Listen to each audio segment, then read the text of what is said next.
2 resolutions. And Mr. Bonney would please join us. Thank you. Thanks for coming. Thank you for inviting me again. I fully expect you're getting sick of seeing me. Not at all. But I do appreciate the invites back. Very perceptive. Yes, thank you, Mr. Sarvey. You walked right into that. Yep. A little softball right over the middle of the plate. Well, I'm here tonight, as you've mentioned, to discuss financing the city's share of cost of repairing the levee. As you may remember in previous discussions with myself about financing projects, whenever we're about to issue bonds, we have to cite the specific statutory authority that gives us the right to do so. So the first thing that I did in thinking about this project is, what sort of authority is available to us. One of the old standard borrowings is the assessment bond. That's where we assess at least 20% of the cost and move forward. But we're not talking about special assessments in this situation, so that's really out the window. I looked at really doing this as a stormwater utility bond. One could argue the levee is necessary because of stormwater. I think I could sell that story. The problem with utility bonds is that you pledge that utility revenues are going to fully cover the payment as opposed to taxes. And you may recall when we did the capital financial plan update, we put those graphs and we were deciding how to pay for stuff. We decided we were going to pay for this with taxes, so the utility bond really wasn't an option. So I went through a variety of options like that in my head, and I came to tax abatement. This is a bit of a creative use of tax abatement, but it's not unheard of. I've done this in other places. And it's different, even though it's the same statutes, please recognize this is different from utilizing tax abatement for economic development purposes. When we've talked about tax abatement at this level before, with the proposed motel project and so forth, we were talking about isolating the new taxes due to the development and then abating those taxes. While those statutes are the same, we'd be using this tool differently. Instead, what we would do is we'd identify parcels in the city that benefit from the levee, which really isn't going to be tough to do. And we would, instead of, this only happens on paper, by the way, instead of collecting all of their city taxes to pay for snow plowing and city police and all these other things, we instead pay for this levee, okay? And now what that sounds like is that we're going to isolate a tax on certain parcels. But and maybe on paper it looks that way, but in reality, it's simply a levy across the entire city. On paper, we'd say it's these parcels, but we're simply picking parcels so that we can get to the dollar figure we need. Then when we do our resolution at the end of the year to certify a tax, where you have your general fund and library and your various debt service, you'd have one called, tax abatement for this levy project.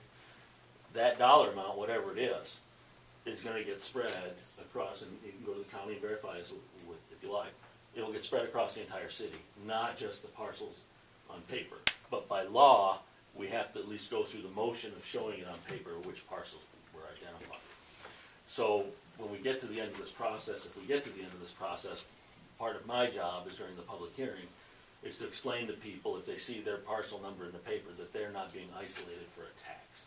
They're simply being identified in a legal document that's required in order for us to get the authority. Now, tax abatement authority says that we have to find enough parcels so that this rigmarole that we're going through will cover the principal amount of the bonds. So, but abatement means they don't pay. It means they pay, we're abating those dollars, and we're abating them for a different purpose. And we're giving them back. We're not going to give them back to them. We're going to keep them and put it towards the levy. So that's why I started off with let's not... There's semantical problems. There's some semantics involved, absolutely. Because what we talked about before was abating dollars and plugging it back into an economic development project, whereas this is we're abating not new taxes, but existing taxes. And the reason this works out is because we're abating existing taxes, that means we have, let's say we abate $50,000 in a year for the levy. That means we have to levy another $50,000 to make up the difference. Well, that gets spread across the entire community, and that's why nobody will see anything different on their property tax statements as if we just went ahead and didn't call it an abatement and just did it as a It's simply a levy. But unfortunately, in order to get the authority that the bond attorneys wanna see, we have to go through this public hearing process, and adopt a tax abatement plan and adopt a resolution.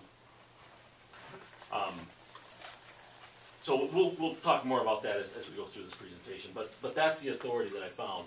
Now, that seems like a bit of a creative use of tax abatement, but we have used this before as a fallback for projects that don't have real clear authority in law and any of the other traditional sections of statute. So, for instance, I've used it in Orinoco. They had MnDOT come in and build the bridge, and MnDOT said, you owe $400,000 for the cost of that bridge. No choice. Well, it wasn't an assessment project, it's not a sewer project, so we went through all the same things, and we ended up doing tax abatement, getting questions just like yours. As long as we just had an election, why didn't we just put it on the ballot as a GO bond?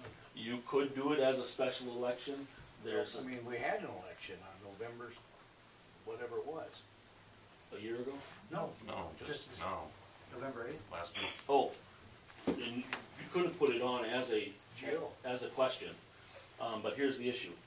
What choice do you have to do this levy project? None. Okay, if the vote had come in no, and then you end up finding a different way to finance it and you bypass the voters, ugly, you know?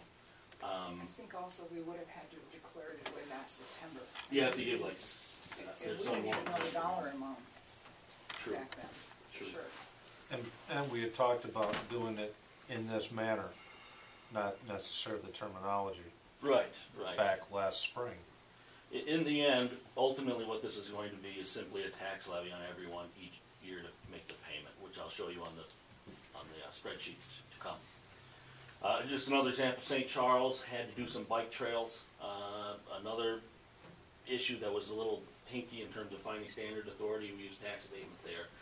So while this may seem unusual, this is not all that uncommon, okay, is my point on that. All right, so if we establish the authority, now we've got to talk about what's the process for sale. Well, as you mentioned in the title of that resolution, I'm suggesting a competitive sale. One of the things that I looked at was Minnesota Rural Water has a program called the MIDI, M-I-D-I, loan program, that might have been a good fit for this. In that situation, no rating is required. It's fairly quick. We avoid an underwriter and some of these other things. The downside is that program is limited to 15 years in length, and you can see we're looking at a 20-year deal, and it has to do with, you have to meet certain financial ratios, and you just exceed those. So between the term restriction and those, that really wasn't a candidate. So then I thought, well, should we do a negotiated sale? Should we just find a buyer and negotiate the sale? Well, in this situation, since we're talking about issuing money a little ways down the road, why not go ahead and set it up as a competitive sale? Let the world, like you bid a road project, let's just go ahead and bid it out. And we'll get the best rate that way. So there's the authority, that's the process. Now we got to talk about structure, and in your packets, I believe, is a report, or excuse me, a two-page letter followed by a spreadsheet. You might be getting used to these, but this is a cash flow for a potential bond issue. Looks like this.